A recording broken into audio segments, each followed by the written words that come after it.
Hello everyone, I welcome you all into the sixth episode of Learn Angular from the scratch. So, in the previous episode, we have discussed about add to cart functionality. Okay, so today what I have planned for you is mainly few things actually.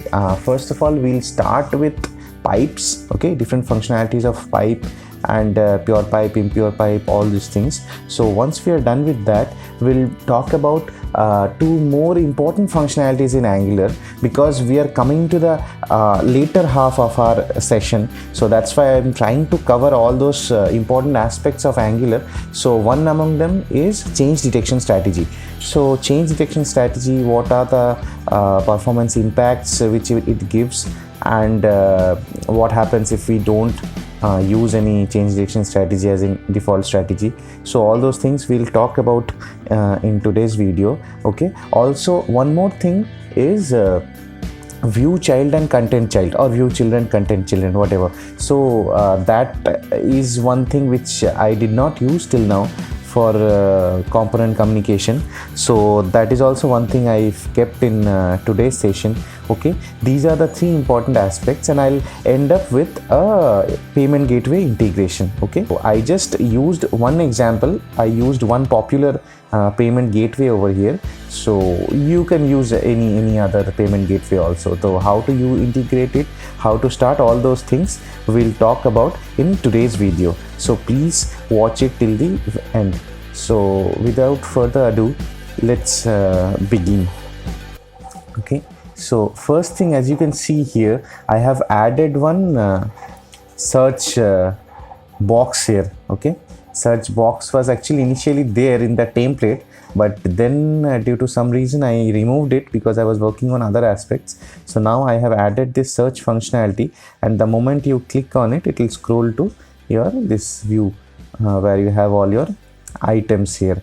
Okay, these items are all old, so I didn't use anything. I just added this search button. Okay, and how to do the searching, that functionality I'll try to explain you. Okay, before that, I have a question for all of you.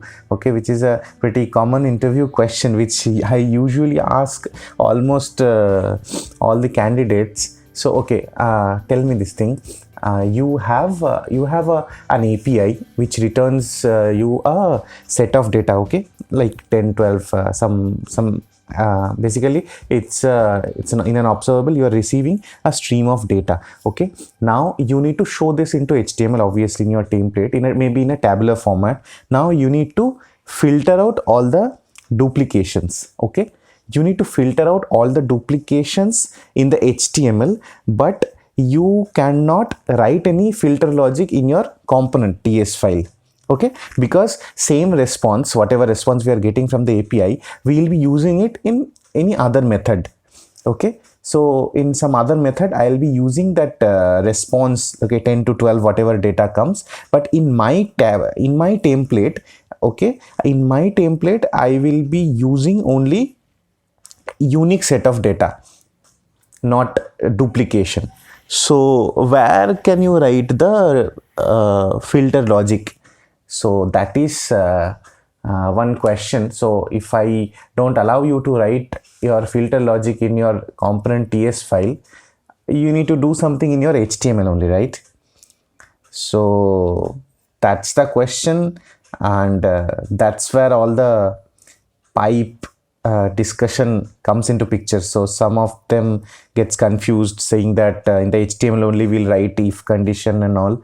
So I hope that's not your answer, because that would be disappointed for me. So the thing is, in such scenario where you should not write anything, basically something which is entirely dependent on the view. Okay, any business logic which is entirely dependent on the view. In the view you are trying to filter out something, or in the view you are trying to manipulate, but you should have the data with you, something like that. Means from backend that entire data will be there with you, but just to show something in your view, you want to manipulate that data. So ideally that is the application of a pipe.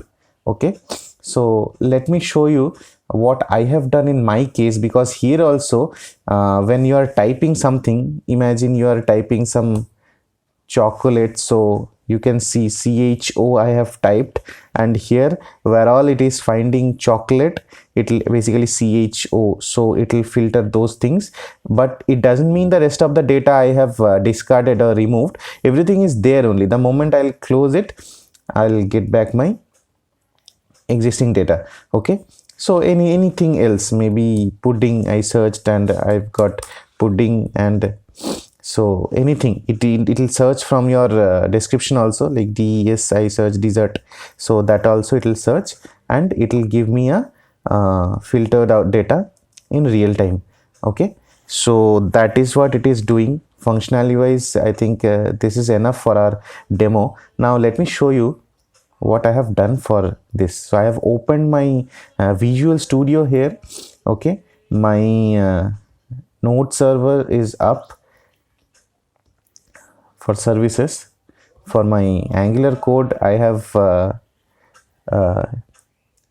my server is ready, app server, and also my backend is also here. So you can see my MongoDB, I have only 2 tables, one, and Mongo daemon is also somewhere up. Yeah, so this is the Mongo daemon, I have already made it up. So I have my application up. So first thing first, I created one filter pipe using Angular's ng generate pipe command. So this is how the pipe looks like. Okay, so this is how the pipe looks like. Pretty simple. One filter, the name of the pipe will be filter, and as usual it has to implement a pipe transform, then only it will be considered as a pipe. So that's why I implemented pipe transform. And after, so this is also one important interview question, that in a pipe, which method you override. Okay, so unless you override this transform method, it will not act as a pipe actually, and this transform method belongs to this guy. So you need to implement this interface, then only you will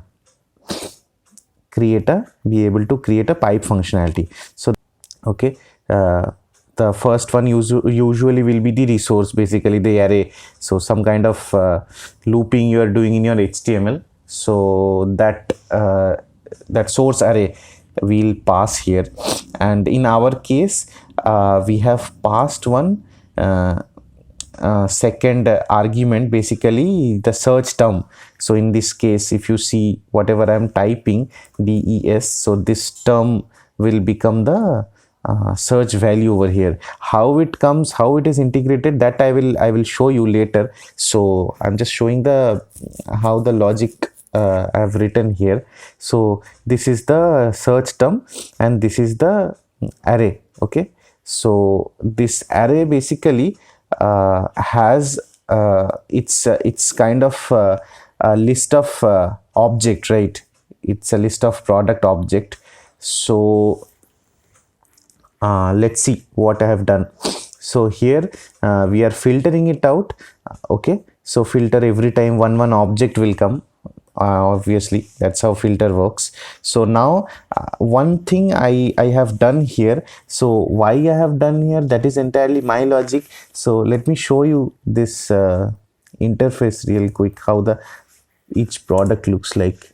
I'll try to find, yeah. So each product what I'm showing here has few things, like it has a price, it has a description, it has a name. All these things are there, right? So all this are the attribute of a product info. Now I just didn't want to restrict the search within name, or basically the title or description. So they can basically search anything among these arguments. So that's the reason this logic is written, and this logic can be changed anyhow. So ultimate goal is that whatever search term you are typing, you are sending, it should search within this array, and it should filter this array and return that array. That is the ultimate goal. So that's what I'm doing. So I just used object.values within that value and then join. So since it was array. So with space I am concatenating so that it becomes a string, and then ultimately after doing lowercase I'll just search whether this search term belongs to this whole string or not. Okay, pretty simple. So this is not important. What is important is how to write this transform logic. So I hope that is clear. So ultimately based on this search term it will filter this source array and it will return that filtered array. So that's what it does basically, nothing complicated. So in more complicated situation you should again write one more method in case if needed, that also can be done. In our case this just one line was enough, so that's what we did here. We are searching throughout, like title, description, price, anything matches with this search value, it will filter and it will return that item as well. So that is the filter logic. Okay, now where I have integrated it. So obviously whatever page, whatever template holds this data, so I need to add this filter in that page only. So this is the dashboard page. So let me open the dashboard template here real quick. Dashboard template. Okay, so if you're following me from the beginning, you know that this this structure I have changed for this filter because previously it was little different. Let me open Google, GitHub. I have not checked in anything. I'll try to show you how it was and now what I have made this. So here this is how it looks like previously. So previously it was like this, simple. It was a template ng for one. This is the async pipe I was using, obviously. So async pipe, the observable, and inside that normally, so the moment this has data it will go inside the for loop. So that was pretty straightforward. Now since I have to use one pipe, if I use this pipe here, no, inside this async pipe here or somewhere here, then it will give error because filter, the moment this filter loads, I'm talking about this portion. So ideally this is where you use pipes. So already we have async pipe, it means that it is asynchronous. So in the beginning data won't be there. So in that case, if I add a filter pipe, like filter as in this one, so if I use this filter over here, let me open this guy also. So in case this filter search term, if I used somehow here, now that I changed the structure like this, sorry, so like this, if I used, no, then it will give me error. Okay, so because in the beginning there won't be any data in this array. So since it's asynchronous, so at that point of time the filter will not be able to find any array, any data, and then it will throw an error. So that's the reason this modification I had to do. So instead of directly using this async, so this is common actually, so that's the reason I'm explaining this flow. So usually async pipe if you are using, then obviously this situation will arise. So now I had to use one if condition. Okay, if condition. So unless this products observable async has any data, it will show a loader. Okay, that's why I had to create one loader template. This is simple one, just loading something, some spinner. Okay, so unless this has data, product has data, this template will execute. Okay, so it will go into the else block. The moment there is some data here, since we are using if condition, so the moment this thing becomes true, there is an alias I'm using products, so then it will go inside this ng template. Okay, now in this ng template, the data, this is no more, this product is no more a async observable, rather this is a proper array. Like usually we use an array, right, from the ts file, how we assign a instance variable and use something. So this is like that products array. So that's why I used this structure. And now if you use ng for of inside that this products array, then we are sure that this has some data, this product is actually having some data. So that's why I'm able to use these products here. And now on top of it, if I use a filter, if I use a filter with the search term, product search term, I'll show you what it is, but as of now I'm telling you that this is the search term which we are using, DES or whatever we are searching for. So that term I'm passing inside filter, and this is the source. So like this, if I use, then it works perfectly as expected. Okay, so this is how we usually use a for loop. Nothing new in this one. What is or the adjustment which I had to do is using this if condition and this aliasing I had to do for this filter. So hope this makes sense. That's why I've kept this change also, diff also, for you in case for reference. So this is small change I had to do for the use of pipe. Fine. So pipe is working perfectly. You search anything, you will get, and then real quick, the moment I close it, it will again show me the entire data. Now one last thing is, imagine every 10 second or 15 second we are fetching new set of data. Okay, it's not static set of data key you have 10 data and that's all you are done. So every 10 second or 15 second you are getting new set of data from that API. It's like a set timeout or something, set time interval maybe. So after some interval we are fetching new set of data. So now whether your filter, see something like this, you have a filter. Now whether your filter is adequate to filter out the duplications or you need to make some adjustment. Okay, so that is one last thing of this pipe section, I think, major among the major 2-3 things. So yeah, so we have one argument, one attribute actually each pipe is having. So by default all the pipes are pure. Okay, this argument is there, pure. You can see when true, pipe is pure, meaning that transform method is invoked only when its input argument changes, and pipes are pure by default. That's why I said it's always pure in case you are not passing anything. Okay, so two things are there, either it will be false or it will be true. So by default it is true. So as it is mentioned over here, pure means, a pipe is pure means only if there is a change in its input. Input means these things, whatever we are passing from the HTML.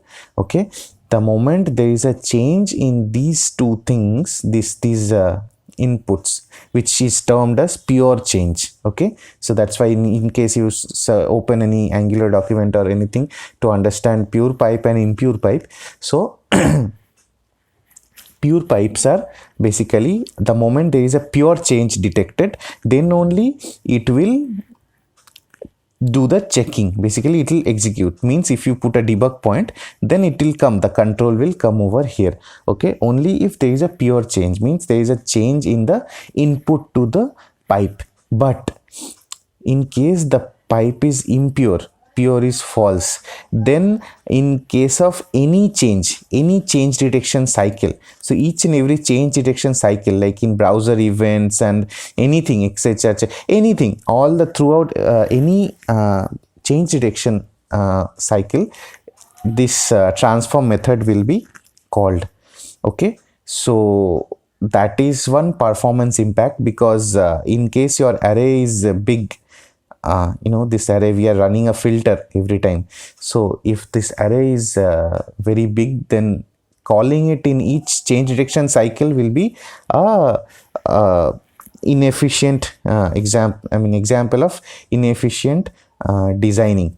Okay, let me show you in case you are still not clear how it works is, so I have changed it to false. As you can see here, I have made the pure to false. Okay, now let's open the inspect element developer tool. Okay, I'll open this pipe from here and put a debug point here. Let me change it to true. Okay, pure is true. So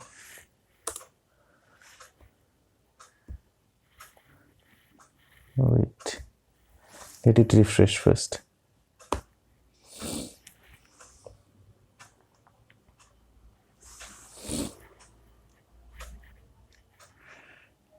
Okay, now it is true. So suppose I am searching for something with A, so obviously it will come, the control will come in both the case because there is a change in this search value. So obviously it will come to this transform. Now I have clicked outside, so the control is not coming, nothing is happening. So only if I close this thing, basically I change the value here or change this array content, then only it will come here. That is fine. Now I am changing it to false, so the pipe becomes impure. Okay,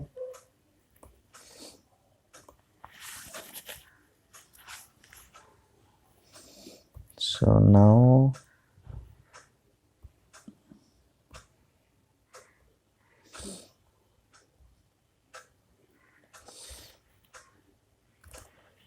okay, so obviously I typed something, it will come here, and now I clicked outside, then also it came here. You saw this one, I didn't make any change, it is D only, but I just clicked outside, so it's a basic blur event, but there is no change in this inputs. But still, since it's an event and since the pipe is impure, so it will come here. I'll show you again in case you missed. So I clicked here, I focused this guy. Now I'll just click somewhere outside. Yeah, see, so this is the problem with impure pipe. I hope that is clear. So in bigger application, this will impact big time in your performance. So great, let us revert it to pure pipe.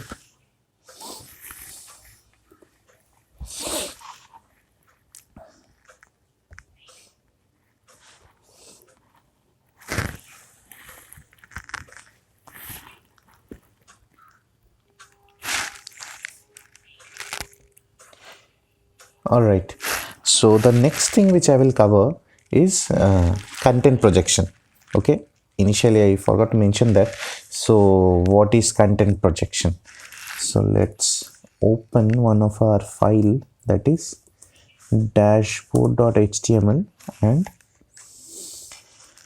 products.html. Where is it? Product component.html. Okay, so the product component.html, in case if you forget, this is kind of a wrapper class for all the header, all these partials and the this routing components as well. So in case it is dashboard, it will be dashboard. In case it is cart, it will be cart, but the common header footer will be there. And inside our dashboard, I am using banner. Okay, the banner which you are seeing here on top, simple banner. So that's what I'm using on top of it. So let's just change it. I'll give you a very small application. Okay, small use of content projection. It has a bigger aspect, lot of helpful features added to it. Just to explain you, I have removed this guy from here. Let us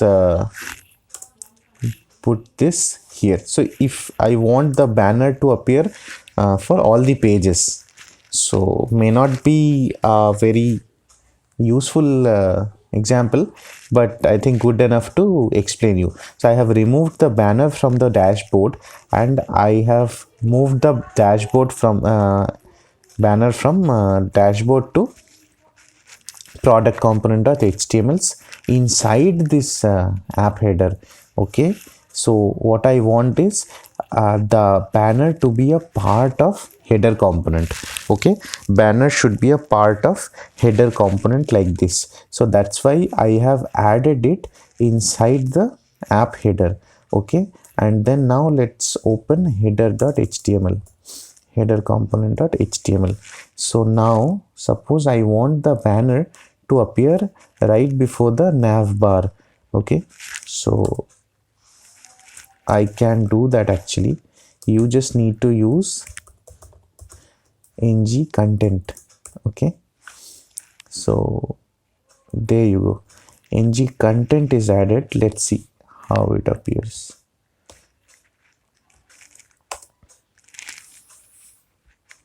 Let it refresh. Yeah, so as you can see, the banner came on top, our sticky nav bar is below this guy, and now in case if I click here in the cart, here also I have my banner on top. Okay, because the header is a common component for all the product related pages. So for cart also now we have header, and for this dashboard also we have header, and the banner came on top like this. I have removed from this. So now if I comment out this ng content, then ideally the content projection should not happen and will not have any banner for us. See, now there is no banner is removed because you are projecting the this content from the product HTML. That is okay, but you need to display it. So this is the tag ng content. So wherever we are placing this ng content, this whatever we are keeping within these two tag will take its place. Okay, so this is called content projection. Let me show you how it looks in the DOM. Okay, now I've got my banner again. So this, the moment you are doing content projection, this underscore this thing will come. Okay, because this is how it basically distinguishes. Okay, this is this content is projected. Okay, and it has its own way of doing styling also. To know more, you can go to the official Angular site how to change the styling, because like this if we do, the styling will not hold true anymore. Okay, any style you have added for these tags, maybe I have not added, but if you have added, then you need to use host and ng deep, all those things are there. So please read through, but this is how we are doing content projection. Okay, few more things. So now we can actually specify what kind of content we are expecting here. Okay, so one is select. There is a select tag. Okay, so in the select tag we'll mention that what kind of content it is expected to receive. Okay, so this app banner, so I can specify app banner. Okay, so if I specify something else like any other tag here that I am expecting only that tag to be projected, then this banner will not work. Let's see. Okay, app banner, maybe something one, just for example. Okay, I change this select and let's see whether it works or not.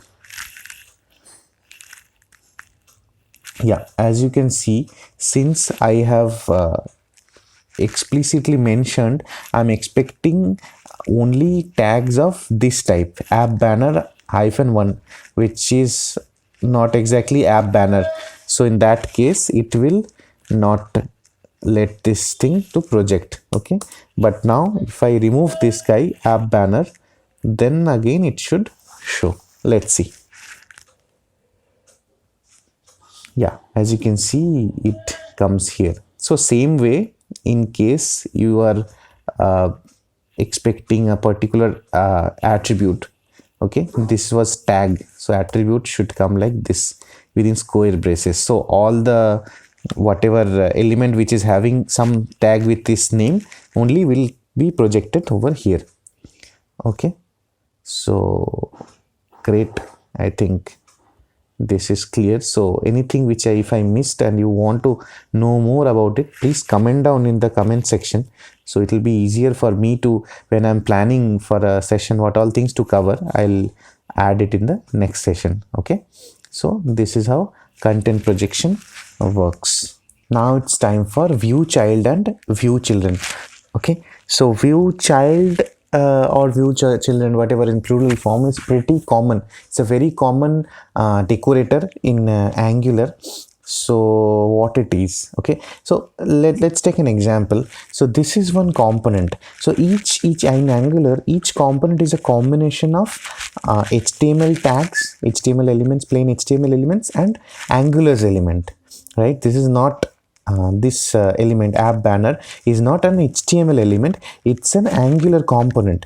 But this div, h1, all these things are a default HTML element. So both of them together constructs a component. You typically, that's the structure of Angular component. Now at times there are cases when from this dashboard you want to have a reference to its child as in whatever constructs this component, right? So you may need to have a reference to this element, anything. It's not just this one, it can be any particular element. Just for an example, let's take this banner component. Okay, so imagine as of now our banner is very simple.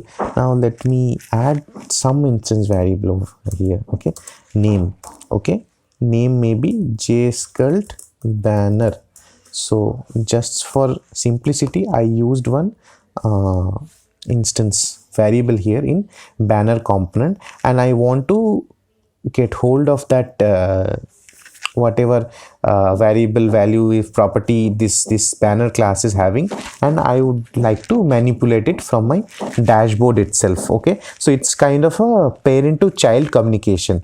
Okay, one way was obviously using the input square bracket using input, you can do that. So this is another way to get hold of the child element and manipulate it. Okay, let me see what I can do here. So I need to catch hold of this view child called app banner.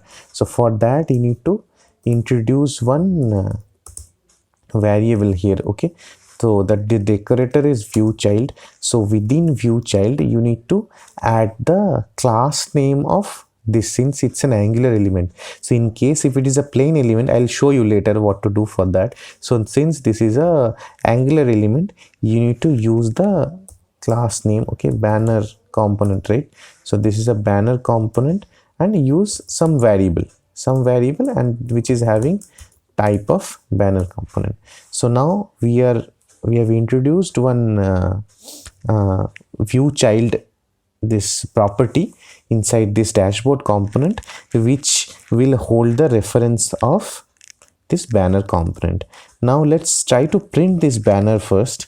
Okay, so in order to do anything with any view child or view children, we need to use a lifecycle hook view after ng after view init. Okay, because these view childs are unless the view is initialized, there won't be any trace of anything. So in case you are trying to access it when within this constructor or on init, so usually they will return undefined. Okay, so let me add ng after view init lifecycle hook. So for that you need to use one more after view init. So you need to use after view init lifecycle hook from here. Okay, now let's just simply console log this variable. Okay, let me see whether that newly added property name, right, name I have added in banner, that appears or not in the console.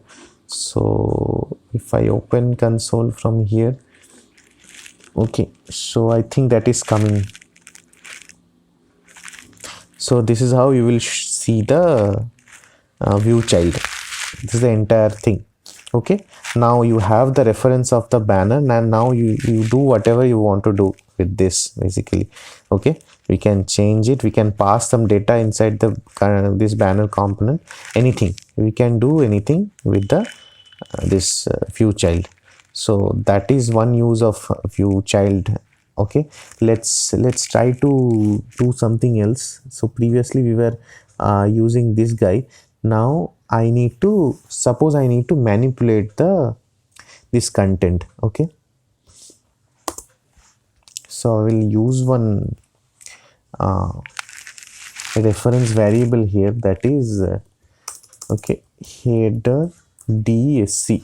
Okay, header DSC, because I need to catch hold of my this h1 element. Okay, now I think the way to do this is this. Now header description. Okay, header description, and this is a element reference. Since it's any HTML, so you can use this element ref here.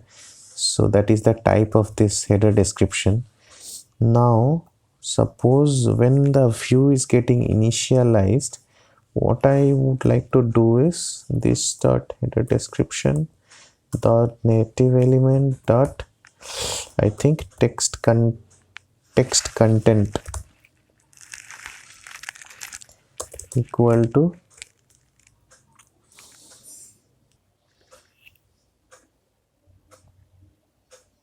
yeah.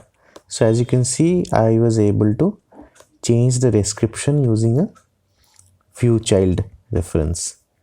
So this is what view child can do for you. Okay, so I think both the example I have given, one is banner and using a Angular component, another is any HTML element basically. Let's revert it.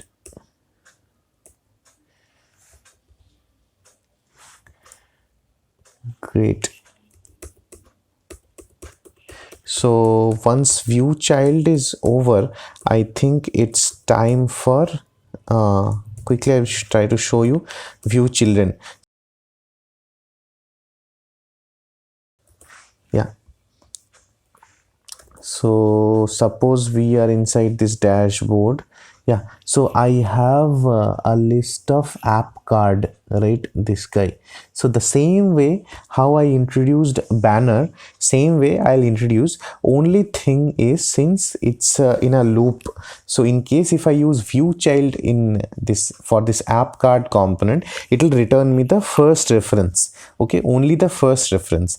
But if I want to get hold of a entire array of having this which are having this all this app card element, you need to use a view children. So I'll just show the declaration part, the rest I think is clear. So view children, and within view children, so app card, right, whatever is the name, card component, right? Yeah, so that class name should come here. Okay, now you can write anything. Only thing is, here it should be query list, and within query list the same class name, and obviously need to import it. So once we are done with this, in this card component, if you iterate, then you will be able to iterate through all the this card component, whatever comes. So for each and every product, we be able to have access of all those elements. So that's about view children. Okay. Okay, so basically view child covers all the DOM elements or its child components or any directives. So if you want to have access to them, then you are using view child. So coming back to content child, I've already showed you an example of content projection, right, before this content child. I again reverted the code to that same version. So here also I am passing the app banner as a content I am projecting into header, and from the header I am just displaying it like this with select app banner. Whatever was there, I removed the banner from here. So any component, any content which is projected, like here I have projected banner within header component. So now this banner becomes a probable candidate of becoming a content child of header component. Getting it? So anything which is content projected to a component becomes a, means this can be a content child. So now from header, if I want to access anything within banner, let me show you example instead of saying. So now the way I have initialized declared view child, I'll try to declare the banner as a content child of this header. So here content child also is a plain decorator. Okay, content child is a decorator. So same way you need to pass what is the type of it, basically class. So in case it's a child component, otherwise if it's a DOM element then would be something else. So here it's a banner component I'm specifying, again in the same fashion banner and the type of it. Okay, now same way you can catch hold of the projected content like we did in case of view child. So only thing is, if you are working with content child, then the logic should be written within ng after content init. Ng after content init, yes. So before ng after content init, the content child, obviously unless the content is initialized. So in this life cycle phase only the content child, content children will get initialized. So here we will try to console it. This dot banner.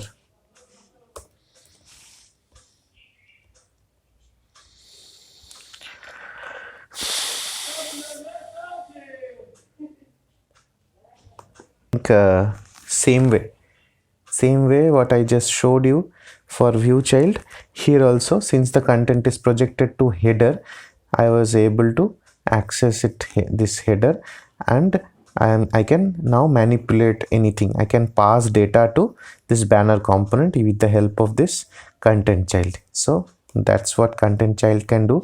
Same way, if you have multiple contents projected inside your component, you can use content children. So what is a change detection strategy? Okay, so from Angular JS, if I go back to Angular JS, in case if you remember, there was digest cycle and the change detection mechanism was completely different. Okay, the change detection mechanism was completely different. So the DOM was formed in a certain structure, and then there was a dirty checking and this digest cycle. So that process was very complicated. From Angular to the change detection became bit more straightforward. Okay, so what it does on a simple way, if I try to explain you, each and every component, whenever the application starts up, it creates its own change detection class. Okay, this change detection basically for each and each of its input, what was the previous value of this guy and what is its current value. So only if there is a difference, let's re-render the DOM. That is the basic concept of it. Change. There are two things here. One is by default, Angular will check for everything. Any browser event happens, any event happens, and not just from this component, but outside the component also. Basically, any kind of event happens, then it will do that checking. Okay, that checking whether, I just told you, whether there is a change in this inputs or not, and then try to re-render. So that checking is called dirty checking. Okay, and that has a lot of performance impact for larger applications. For smaller application, it won't impact anything, but for larger application, if you see when the components are huge in size, then this dirty checking can really impact you. I mean, your mouse pointers or this UI wise, you will see that sluggishness will appear there. Now, how to get rid of it? So Angular has a solution for that one. So that is the change detection, this key. You can use default strategy, which I just mentioned. So default, you don't actually have to do anything. Otherwise, there is a on push strategy. Okay, change direction strategy dot on push. So two strategies there. One is default, one is on push. So default is use default check always strategy. So it will always check. Okay, so automatically it will check all the time whether there is any change or not. And there is one more thing called on push. So basically on push means there are 2-3 points. One is any change happens in this input. So that, let's see what it's mentioned here in VS Code. So use check once strategy, meaning that automatic change detection is deactivated. Yeah, until reactivated by setting the strategy to default. So the change detection can still be explicitly invoked. Obviously, there is a method to explicitly invoke change detection, that is mark for check. But by default, that check always strategy will not be there. So only upon the certain changes like input change or certain event triggering, then only it will check for re-rendering of the DOM. Okay, so it will not check all the time, to re-render the DOM. Instead, it will check only on few cases. Okay, so there are still it holds with the developer to automatically run change detection with the use of mark for check. Okay, mark for check is the method which is there to render, to check basically whether anything changed or not. So explicitly we can execute mark for check. Otherwise, on push strategy is what can be really helpful. So using this on push strategy, we can get some performance benefit also. Okay, so this was about the change detection strategy of Angular. So in the last video only, I showed you that we have developed the cart. Okay, one more thing, in the last video I told you that I'll be covering the session storage as well, using Mongo Store, how to add the cart. But later what I found is that topic is little bit out of scope for our training, because what I planned was this should be more into Angular, and Mongo and Node will be just kind of a supporting thing. Instead of purely using local storage, we will have the basics of Node and this Mongo backend. Okay, but since Mongo Store itself will take one whole episode, and that is purely into backend side, so I've parked it for our current session. So that's about that. And okay, now this cart I have already covered. Let me show you what happens after I add some product to this cart. Okay, I'm adding some product. I'm adding a pack of donut. I am adding chocolate ice cream. Okay, fine. I think that's what I'll eat today in the lunch. So cart component, if you click here, I'll see the list of element. So till here we have developed in the last session also. So post that I completed the payment gateway integration. So now you need to click on checkout. So first I'll show you the functionality, and then one by one I'll try to explain how it all works. So since you are not logged in yet, so I need to log in now. Okay, let me copy the username, email ID. I also forgot. This is just this one. 1 2 3 4 5. All right, so I have logged into the application again, and again I will try to click checkout. So the moment I click on checkout, it will take me to a Stripe checkout page. Let's see what all things are there. First of all, I have my company logo here. Okay, and then what all items along with their description and amount, individual amount. These three item I added to the cart.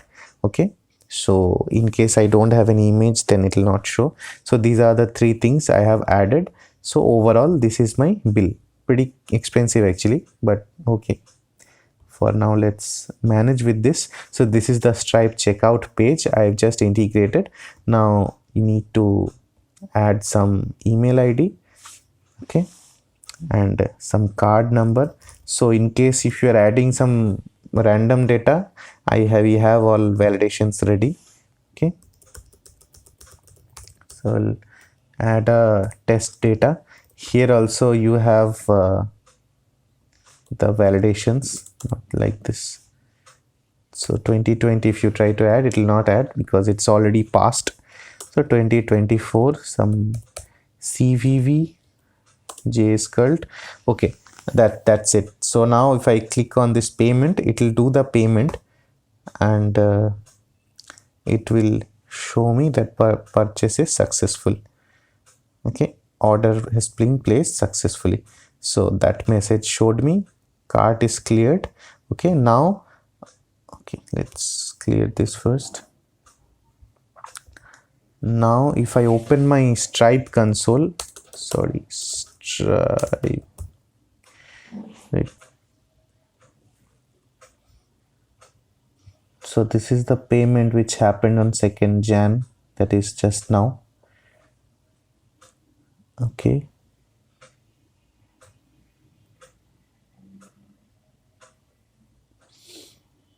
yeah, so as you can see, these are the three things I have ordered just now. Once this was the email ID, this was the time. So I think our payment has been successfully made. Now let me show you what I have done to integrate it. Okay, so first of all, what you have to do, in case if you are using Stripe, or if you want to use Stripe, you need to create a Stripe key first. One more thing you need to do, that is you need to create products. So what all products you are developing or whatever you are selling, basically you need to create the product, you need to upload picture, you need to add their price and their description. Okay, the moment you are you have added one product, they will give you a price ID website. Once you are done with these things, the getting of Stripe key and creation of product, you should have a Stripe key. Let's add it in the environment JSON. It's up to your choice, but usually all the configuration goes in the envjs environment ts file. So that's what I did. I created a key called Stripe key, and then inside that I have added my key which was generated from the account creation in Stripe. Okay, that is the first part. Okay, after I've got the Stripe key, I have done, let me show you what all things I did.